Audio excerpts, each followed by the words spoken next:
What's going on, everyone? Chargers Now is presented by Prize Picks. I'm your host, Will Ortner. We have a jam-packed show for you today. Now, the Chargers obviously have today off. It's a player off day. They have to have a handful of these throughout training camp, but it's perfect timing for us because essentially now the players are about a week in. So we're going to be able to discuss where certain players are at. There's another left guard that's getting an opportunity to play some. We're going to talk about the edge rusher room, Thule. When's that contract going to get signed? Akeem Mesidor, how does he look so far? How's the offense look overall in general? And then we'll probably end up finishing the show talking about an AFC team that got better today. Unfortunately, look, sometimes we're going to have to look at other teams in the AFC, the entire National Football League, and discuss how that impacts this Chargers team. Houston got better today. If you love Chargers content, you should subscribe to our channel. Here's my elevator pitch to you. Do you want to keep up to date with the latest news, rumors, and everything else around the Los Angeles Chargers with videos that come out every single day? Then hit that subscribe button for this channel. Everyone else is off on a Sunday. We're not. We're working hard for you. So hit that sub button. Let's talk about that left guard position because it feels like every single day there is a new left guard who has entered the chat when it comes to who can end up being that next starting left guard for this team. Branson Taylor, he ends up getting some time at left guard for the Chargers over that fourth practice on Saturday. And I think a lot of Chargers content creators, reporters, really anybody to do with the team or has any fandom for the team, kind of saying the same thing, right? The old adage is if you have two quarterbacks, well, then you have none. What does it mean when you have five left guards? Because it feels like there was an opportunity for this team to make a move where that position could be solidified. Now, I'm not here to say that the five guys who are getting reps right now at that left guard position between Trey Pipkins, Branson Taylor, Jake Slaughter, Kayode Awosika, Trevor Penning, I'm not saying that none of those guys are good. I'm not saying that none of those guys can't get the job done necessarily. I'm not saying that none of those guys can be an improvement from last year. But I'm also not saying that they're a guaranteed version of that. And I think after last year's offensive line debacle, I think it's fair for a lot of Charger fans to question where this group is at and the decisions that have been made. Now, yes, it's great that the Chargers have all this cap space. Yes, it's great that the Chargers have a bunch of cap space that they can play with. They can go make a trade. They can go make a big signing. But that's apparently not what General Manager Joe Ortiz does. So when you look at this room, you've got a guy who is a swing tackle. You got another couple of guys who are career journeyman offensive linemen. You got a guy who's a center but really is trying to play left guard but is really a center. Like, it just doesn't make sense. The decisions don't make sense. I like the idea of the coaches having an open competition right now. Like, that's what Mike McDaniel should do. If you don't have a guy who's completely earned that role, heck yeah, have as many people go after that spot as possible. Iron sharpens iron. My issue is on the process of this.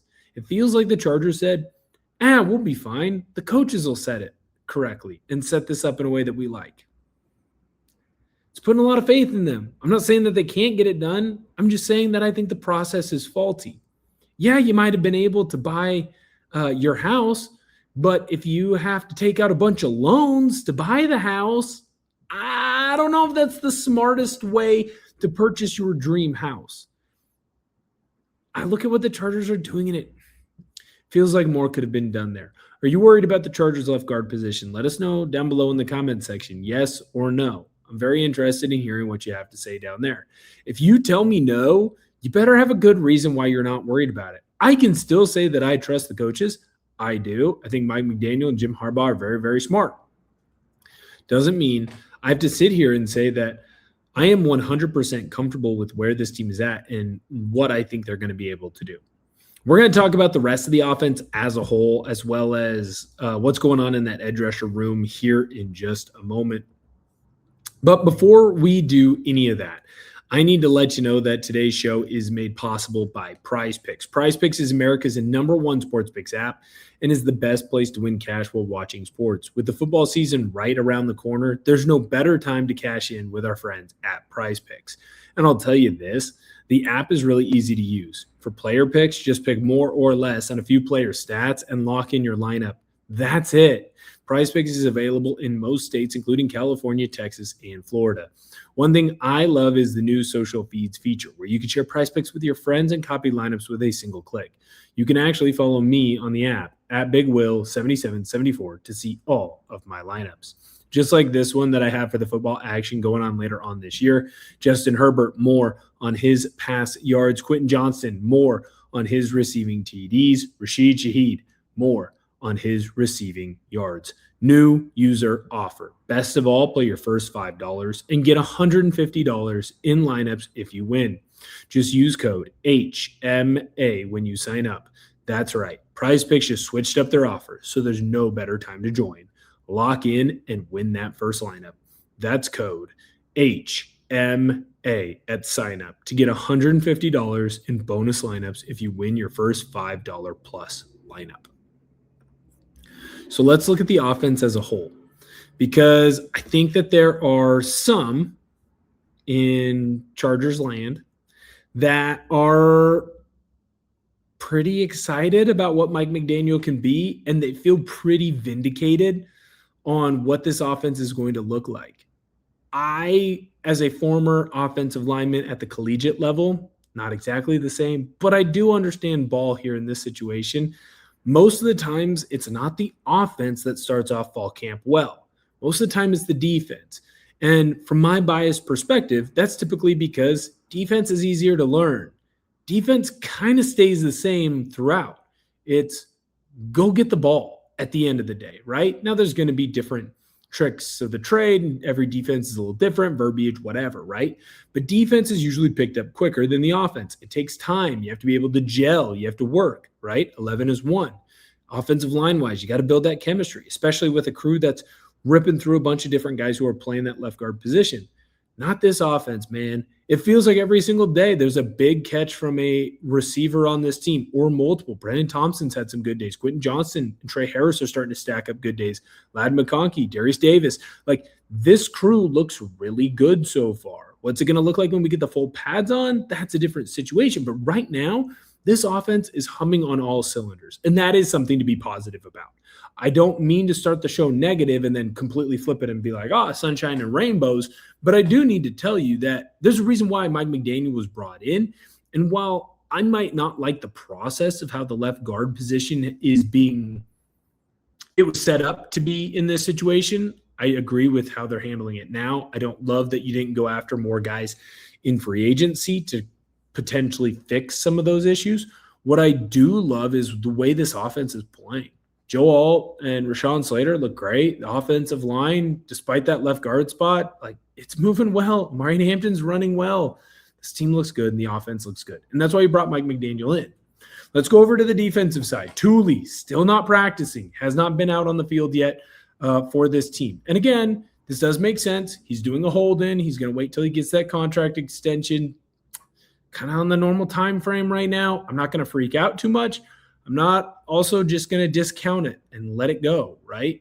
You need to find a way to get a deal done with him. And I think that General Manager Joe Ortiz and Thule's representation, they're working their butts off to get that deal done. And you just kind of have to hope that this holdout doesn't go too much longer. I'm not going to get worried yet. I think if you're through a preseason game or two, not necessarily that Thule needs to play in those games, but just basing the timeline on everything, you'd prefer that he's out on the field and working with his teammates. So if you get to game 1, maybe all the way to game 2 in the preseason, that's where it's probably time to start going, let's figure out something here. Chargers spent a lot of money on their first-round rookie, Akeem Mesidor. What does he look like right now? Well, I'll tell you in just one moment, but first you need to answer this question for me. Which rookie has looked the most impressive to you so far during Chargers training camp? I understand. We're only a week in. I get it. Don't attack the messenger on this one. However, I want to know what your opinion is down below in our comment section. Are you excited with what they've looked like, or are you not excited with what they've looked like? I'm very interested hearing which player stands out to you. To me, there's always going to be a lot of eyeballs on Akeem Mesidor. If you're a real one of the show, you know that I've been very high on him since I got to see him live at the Cotton Bowl. He jumped off of the screen to me. And I guess I shouldn't say screen because I was up in Jerry's world watching the game. I got to see it. Ruben Bain and Akeem Mesidor won that football game for Miami. I guess Mark Fletcher played a role as well, the running back, right? But when you watch that game, Akeem Mesidor and Ruben Bain lived in the backfield. And because they lived in the backfield, Julian Say never got comfortable. That's how Miami won that game. That Ohio State team had more firepower. They had better wide receiver options. They were supposed to have the better quarterback, but he couldn't be the better quarterback because he was constantly getting hit. That's how good Akeem Mesidor is and can be. He's out every single day right now. He's one of the first guys out on the field. Fantastic. He's constantly working. He's getting high praise from other veterans. He is someone who is showing why you use such a high draft pick on him, because he's not afraid to go to work. He's not afraid to go out there and do what needs to be done for this team. He's showing that he is a rookie with a veteran's mindset already. He's a worker, blue-collar type of kid. I love that, and I love that for this team. Last, let's end with the big news of the day. Houston Texans, they got some interesting news because Jadeveon Clowney is officially going to sign with their team. And as a Chargers fan, I don't want to delve too much into it because right now this should be more about the Chargers than really any of the other potential opponents, right? It should be more about the Chargers than any other team in the AFC, frankly, any other team in the NFL. But it did just get more difficult. The Houston Texans had an elite defense last year. It's not that far removed from being the team that knocked the Chargers out of the postseason. Obviously not last year, but the year before that. And they're going to be even better. That edge rusher room, I can't believe I'm saying this, it got better. That's how good Jadeveon Clowney is. Now, is he the same guy that was the number 1 overall pick out of South Carolina? No. Is he a veteran that can still get after the passer and help add to that defense? Yeah. So I want to at least make sure that we added that into today's show and just discussed it a little bit. It's going to be more difficult for the Chargers to do what they want to do. That said, I like where Jim Harbaugh's head is at. They can achieve everything that's out in front of them. They just got to make sure they do it all the right way. Thank you guys so much for viewing today's video. We really appreciate it here on the channel. I cannot wait to see you guys next time. And as always, bolt the freak up.